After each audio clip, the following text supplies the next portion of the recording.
சனாதன தர்மம் மகாபாரதம்.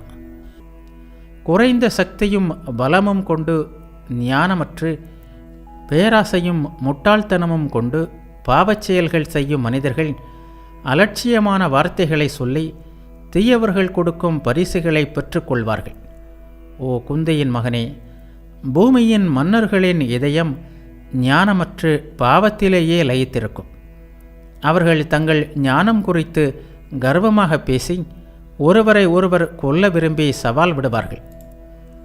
அந்த காலத்தின் முடிவில் சத்திரியர்களும் பூமியின் முட்டாள்கள் ஆவார்கள். பேராசை கொண்டு கர்வம் பெருகி தீமை செய்து தங்கள் குடிகளை காக்க விரும்பாமல் தண்டனை கொடுப்பதில் மட்டும் அவர்கள் மகிழ்ந்திருப்பார்கள். நல்லவர்கள் நேர்மையானவர்கள் ஆகியோர் துயரத்தால் அழுதாலும் அவர்களிடம் இரக்கம் காட்டாமல் தொடர்ச்சியாக தாக்கும் சத்திரியர்கள் அவர்களது மனைவியரையும் செல்வத்தையும் கொள்ளையடிப்பார்கள். எவனும் எந்த பெண்ணையும் திருமணத்திற்காக கேட்க மாட்டான். எவனும் எந்த பெண்ணை திருமணத்திற்காக கொடுக்கவும் மாட்டான். ஆனால் பெண்கள் யுகத்தின் முடிவு வரும்போது தாங்களாகவே தங்கள் கணவனை தேர்ந்தெடுத்துக் கொள்வார்கள். அறியாமையில் மூழ்கிய ஆன்மா கொண்ட புவியின் மன்னர்கள் தாங்கள் கொண்டிருப்பதில் அதிருப்தி கொண்டு அதுபோன்ற நேரத்தில் கலிகாலத்தில் தங்கள் பலத்தை பிரயோகித்து எல்லா வழிகளிலும் குடிமக்களிடமிருந்து திருடுவார்கள்.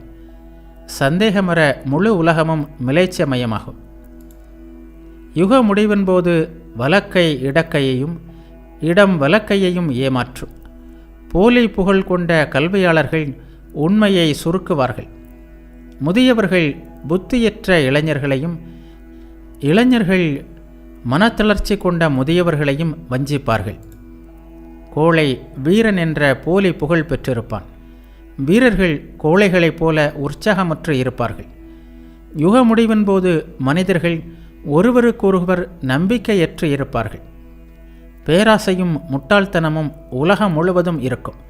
அனைவரும் ஒரே வகை உணவை உண்பார்கள்.